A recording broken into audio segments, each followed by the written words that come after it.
Have you ever had that nagging feeling like you're successful by all the usual standards, but something inside just feels empty? Mm-hmm. What if that ladder you've been climbing so hard, what if it's leaning against the wrong wall? That question right there. We're exploring this work called Aligning Values and Envisioning Our Future, a journey to personal fulfillment and collective progress. Right.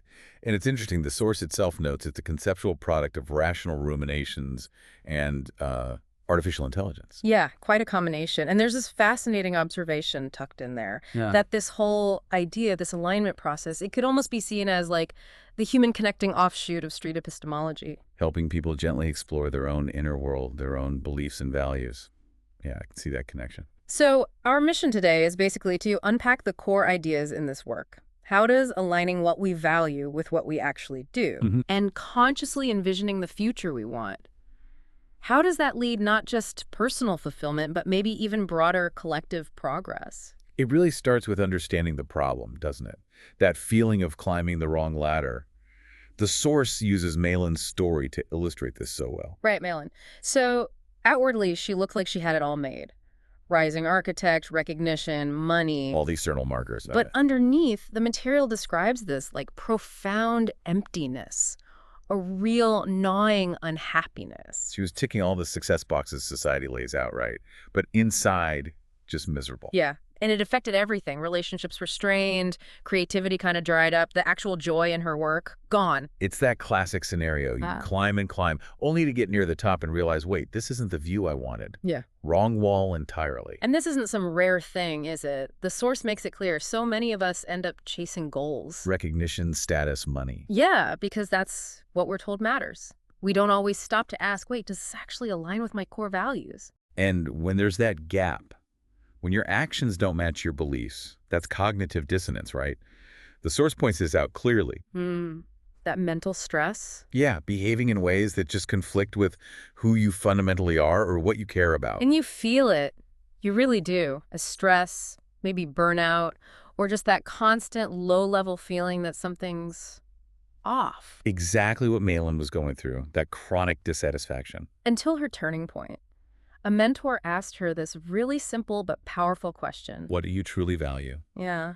And that just cut through everything else, didn't it? It did. She realized, wait, it's not about the awards for me. It's about creativity, connection, contribution. Her love for architecture, it was originally about enriching lives, building community. And she'd lost sight of that meaning. Somewhere along the way, the why got buried under the what. So with that new clarity, she started making changes, deliberate ones, realigning, saying no to things that didn't fit, carving out real time for relationships, for creativity, looking for work that felt genuinely contributory. And the change described in the source, it sounds incredible. Totally. Motivation came back, energy surged, work became joyful again. Rediscovered purpose, deeper relationships, just more life satisfaction. She actually described it as feeling like she was coming home to herself. Wow. That's powerful. Her journey really sets up the whole core idea, Pause, align your actions, envision your future. That's the path to fulfillment. And it sets the stage for bigger changes, too. And this isn't just like a nice story. The paper pulls from all sorts of fields to support this. Right. Behavioral science, positive psychology, values-based living, even systems thinking and anticipatory futures research. It's quite comprehensive. Which really leads us to the power of values alignment itself. What does it actually mean to live by what matters to you? The material defines it pretty simply. It's about living true to your core principles, your priorities. Making sure your daily choices, your habits, the goals you set, that they actually reflect what you deeply care about. Could be anything, right? Family, creativity, honesty, service, help. Exactly, whatever your core values are. Psychology sees values as these fundamental attitudes guiding our behavior, giving life meaning. And when your actions line up with them, you feel authentic.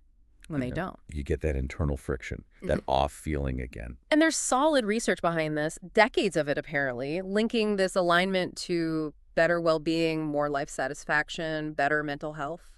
Yeah, think about researchers like Kenan Sheldon. His work showed people pursuing goals that were self-concordant. Meaning aligned with their own values and interests. Right.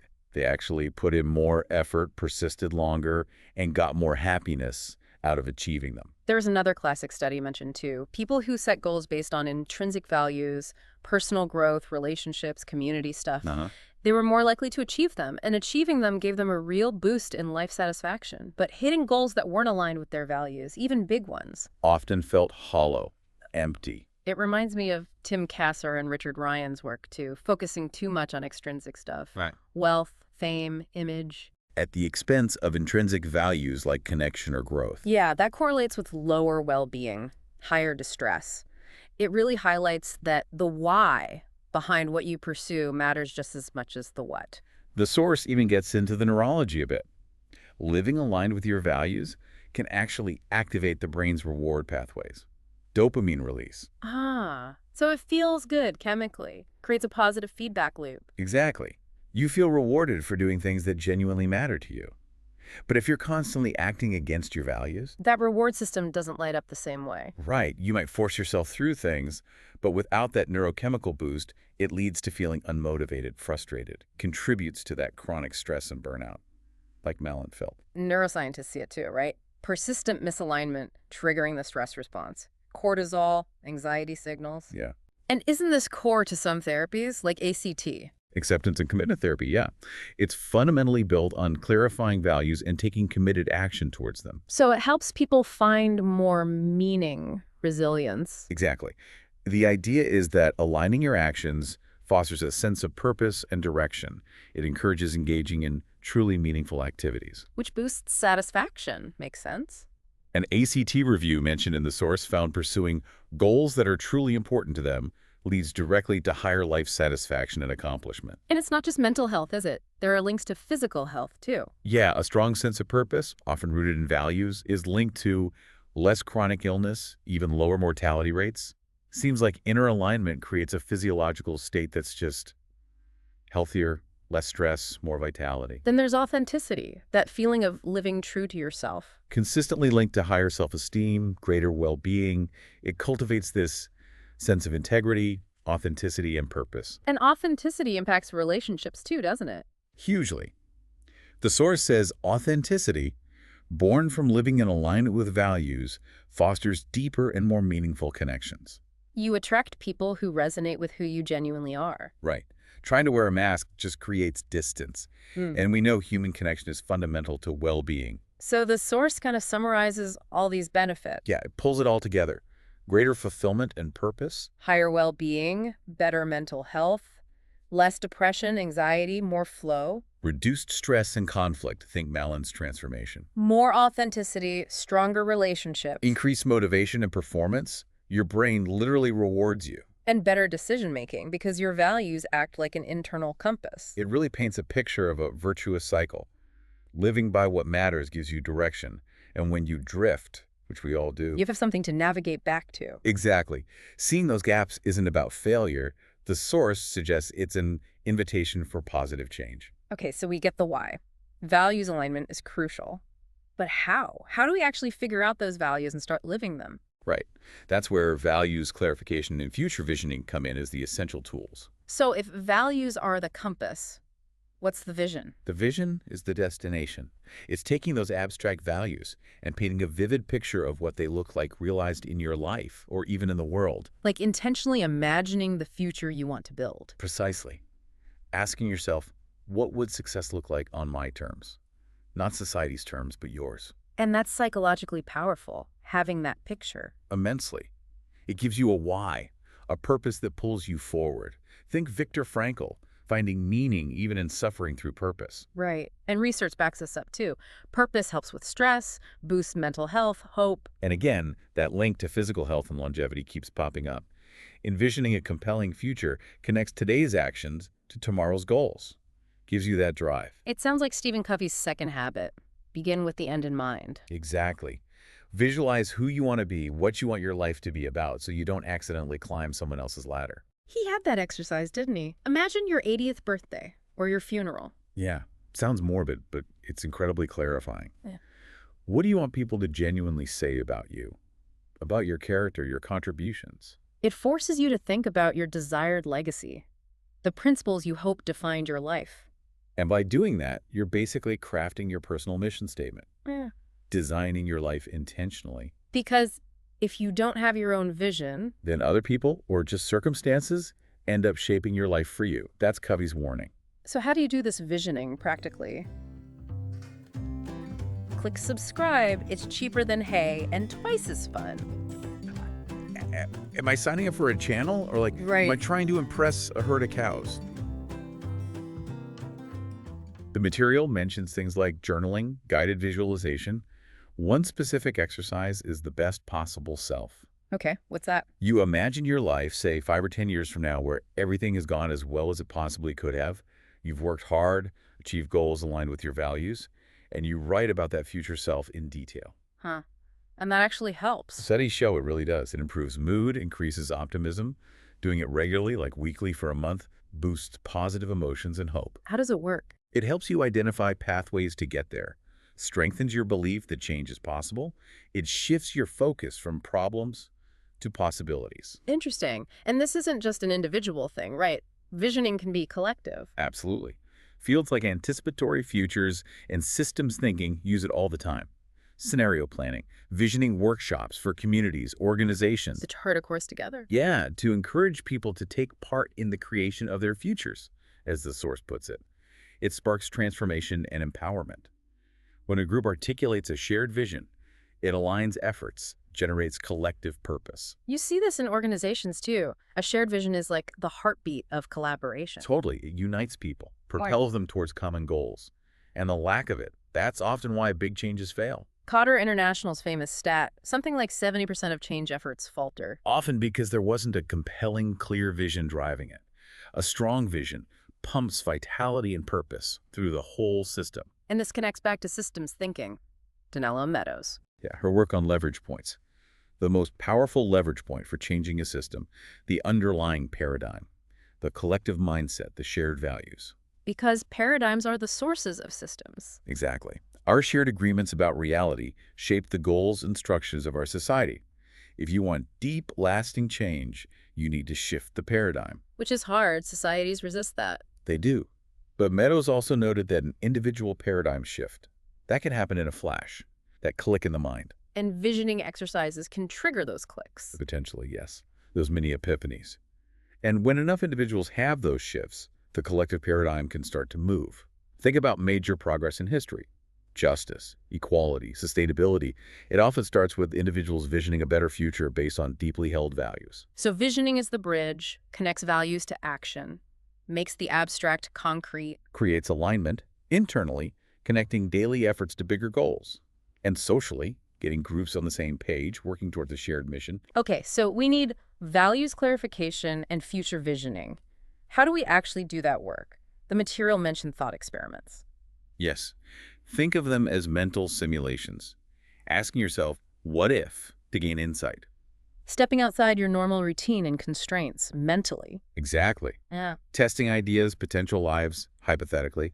They're great for increasing self-awareness, mind games that provide valuable insights, as the source calls them. And there are 3 specific ones highlighted. Right. The billion-dollar test, calendar reflection, and legacy visioning. Like 3 lights shining on your values and vision from different angles. Simple, but insightful. Maybe even emotional. Definitely can be. Let's start with the billion-dollar test. Okay. The core question is, if I handed you $1 billion, tax-free, today, how would you actually spend your time? What would you do with your life? Ah, so it removes the money constraint completely. Instantly. It strips away all the decisions driven by needing to pay bills, feeling insecure, saving for the future. It forces you to confront what you do if economics were irrelevant. So you imagine waking up with infinite money. What changes? Quit your job. Do it differently. Who do you help? Where do you live? How do you spend your energy? Yeah. It peels back all those layers of social expectation, what you think you should do, and it often reveals these deeper desires. Like freedom, creativity, more time with family, contribution. Exactly. People realize they travel and write, or fund a cause they care about, or start a school, or just spend way more time in nature or with loved ones, things that aren't necessarily about earning more money. It sounds emotionally potent, confronting what you could be doing if money wasn't the driver. It really is. It highlights your intrinsic motivations, what you'd pursue, just for the love of it, by taking the extrinsic ones off the table. Which connects back to that research showing intrinsic goals lead to more happiness. Precisely. This test forces you to articulate your intrinsic goals. What would I do just for its own sake? And it can reveal a big gap between your current life and that yearning, like Melon's mentor asking her what she'd do if she wasn't trying to meet external standards. Yes. It can be a real wake-up call. Doesn't mean you have to quit your job tomorrow if you can't afford to. Right. But it gives you a target, a direction. Maybe you can't do it full time, but can you incorporate more of that thing into your life, even small steps? The insight being that your truest priorities might be hidden behind financial worries. And once you name them, you can start moving towards them. Don't let chasing money completely sideline what makes your heart sing. The challenge is stark. If you wouldn't do it for $1 billion, why spend 40 hours a week on it now? And the flip side, if something would still feel meaningful and engaging, even if you were incredibly wealthy, that's probably a core value or calling for you. Okay, powerful stuff. What's the second one? The calendar reflection. Yeah, based on that old leadership adage, don't tell me what you value. Show me your calendar and your checkbook, and I'll tell you what you value. Oof, a reality check. Totally. It's a personal audit.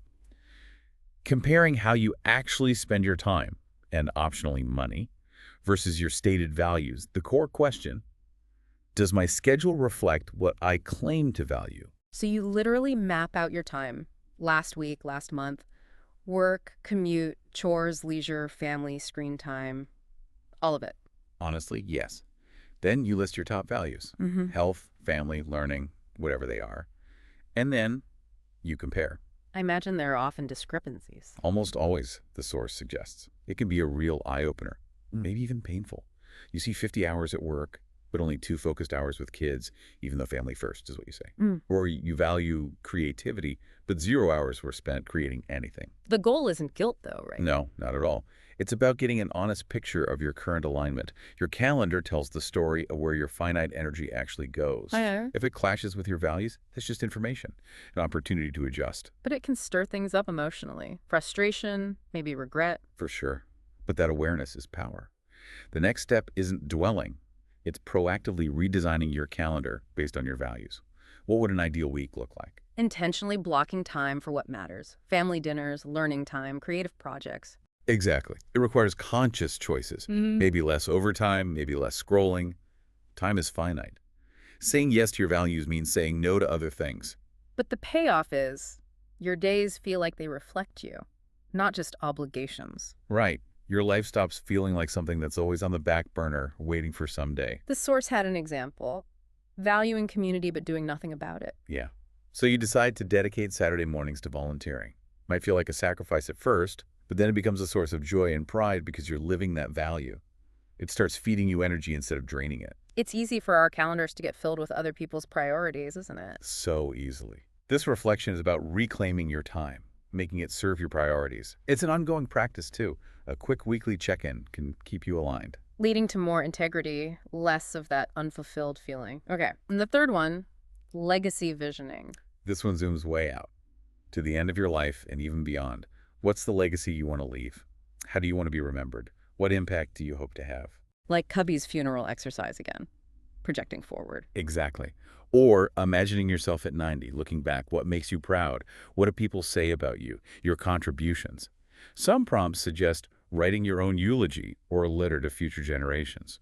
That really cuts through the day-to-day noise. It forces you to grapple with the ultimate questions.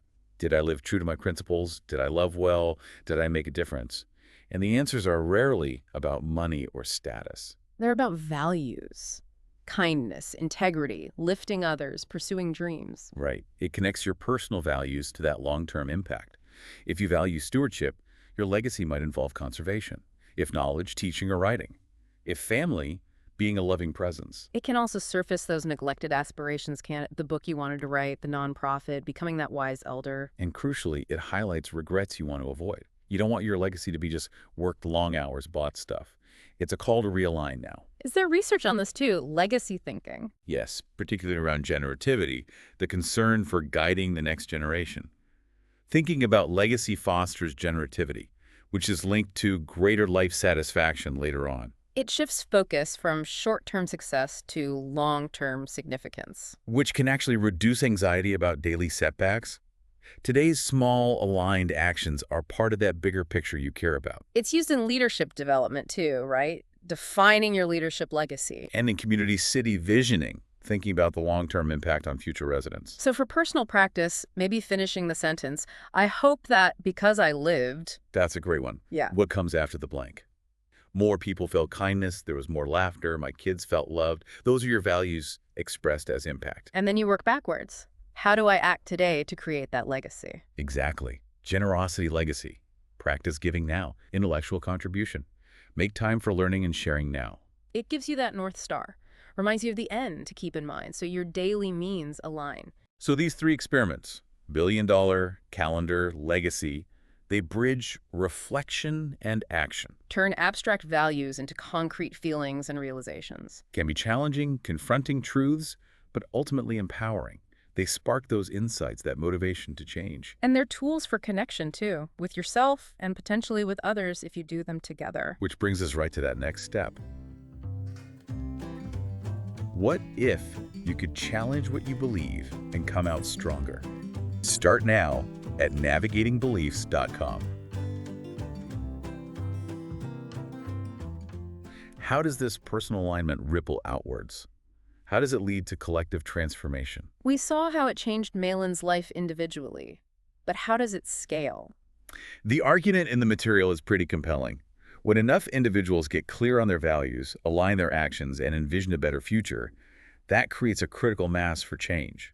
In communities, organizations, even whole societies. How does that work? The ripple effect. Well, first, living authentically attracts like-minded people, right? Yeah. You build deeper connections based on shared purpose. Right. Aligned individuals become these little hubs of positive energy. Their clarity and passion are contagious. Exactly. People are drawn to authenticity. It gives others permission, almost, to explore their own values. One person influences a few. They influence more. That's how cultures start to shift. And in organizations, we touched on authentic leadership. Right. Leaders who walk their talk build trust and commitment. That scales up too. When a community or a nation's actions actually match its stated values, like equality policies, it builds solidarity. Hypocrisy erodes it. Individual alignment models integrity for the group. Then there's the power of shared vision we talked about. As individuals clarify their personal visions, common themes often emerge: health, safety, opportunity, connection. When you articulate those common threads in a group, you forge a powerful shared vision. Senja's heartbeat of collaboration. It unites people, propels action. Think about major positive changes in history. They nearly always started with a shared vision that resonated deeply. And this ties back to systems thinking and paradigms again. Yeah. Societal problems often reflect collective values. Value convenience over conservation. You get environmental issues. Value competition over compassion. You get inequity. Real change needs a shift in that collective mindset. Which starts with individuals aligning with conscious values and influencing others. Exactly. Bottom-up change. Think of the sustainable living movement. Individuals changing habits, advocating for bigger shifts. Or leaders like Mandela, grounded in personal values, shaping a national vision. A powerful example. Even global things like the UN Sustainable Development Goals. That's a massive shared vision built on common human values, collective goal setting. But it's not just about famous leaders or global goals, is it? There's everyday leadership. Absolutely. Just living your values makes you a role model. The parent teaching kindness, the teacher sparking curiosity, the manager creating an ethical team environment. Translating personal alignment into your immediate sphere of influence. And those spheres overlap. That's how society is built. It's quiet leadership, by example, shifting norms bit by bit, micro changes adding up. And this process also fosters empathy and connection. Yes, because connecting over shared values can bridge other differences, political, cultural. Focusing on fundamental human desires like well-being or community builds common ground. Using group exercises can surface those shared values. Right. It can ease tensions, create solidarity, remind people we're fundamentally on the same team when it comes to wanting a good life for ourselves and others. That's the seed of collective alignment. So the big picture here is individual alignment is the seed. And collective transformation is the potential forest. You improve your own life, you radiate that outwards. So many movements started with just one person living their truth, inspiring others. Creating a culture where authenticity, purpose, vision are more the norm. Yeah. Communities embracing this become more cohesive, resilient. Society becomes less passive, more like conscious architects of its future. Setting goals based on shared values, not just inertia. It creates this virtuous feedback loop. More aligned people and environment reinforces values. Easier for others to align. towards conscious societal progress, guided by things like compassion, justice, sustainability. Making it less of an abstract ideal and more of a lived reality. Built from the inside out, person by person, connection by connection. So this whole journey, from feeling stuck on the wrong ladder to envisioning collective change, it really starts personally but ripples out. Yeah, the effects are profoundly collective. Starts inside, radiates out, in times that feel disconnected. That's a pretty hopeful message, isn't it? Gives you agency. Pain happens by becoming a microcosm of the world you want to see. Exactly. Which leads to the call to action. Right. Drawn straight from the material. Take a step. Doesn't have to be huge. Just a step towards engaging in this values-aligned future building. Starting today. No need for a massive life overhaul immediately. Just begin exploring. And the source gives 5 practical ideas to try, maybe even this week. Okay, number 1. Set aside some quiet time for reflection. Just 30 minutes. Ask those big questions. What do I value? When do I feel most alive? Jot down thoughts. Reflecting on peaks and pains helps. 2. Try one of the thought experiments we talked about. Whichever resonated most. Journal on the billion-dollar question. Review last week's calendar. Find one value-based change for next week. Write a short vision for 5 years out. Just get it on paper. 3. Share and discuss with someone you trust. Partner, friend, family. Talk about your values, your vision. Encourage them to share theirs. Deepens connection, adds a bit of accountability. Maybe do an experiment together. 4. Align one small action with one value this week. Pick a neglected value. Choose one concrete action to honor it. Block 30 minutes for creativity. Do a kindness act. Plan a phone-free dinner. Read that book for learning. Be intentional. Notice how it feels, that potential dopamine hit. And 5. Envision your collective future. Look beyond just yourself. Yeah. What future do you want for your community, for humanity? Journal or discuss it. Imagine the details: mental health prioritized, tech serving well-being, safe kids, harmony with nature. Not just daydreaming, but planting intentional seeds. Right. Then ask, what modest contribution can I make towards that? And guide some energy that way. Local volunteering, online advocacy, whatever fits. And throughout this, self-compassion is key, right? Absolutely. It's not about perfection or judging the past. It's about growth. Challenges will come up, habits, pressures. But keep those values and that vision as your North Star. Write them down. They guide you through. Imagine if more people did this. Workplaces with purpose. Neighborhoods collaborating. Progress measured in well-being, fairness, sustainability. Conscious societal progress built on connection and alignment. That world isn't utopia. It's built step by step, starting inside each of us. Aligning your values, encouraging others, you are being the change. So we've covered a lot, from the wrong wall to the science, the tools, the potential impact. The journey continues with you, the listener. The invitation's there. What will you choose to build today? Beginning with the end in mind and guided by what truly matters to your heart.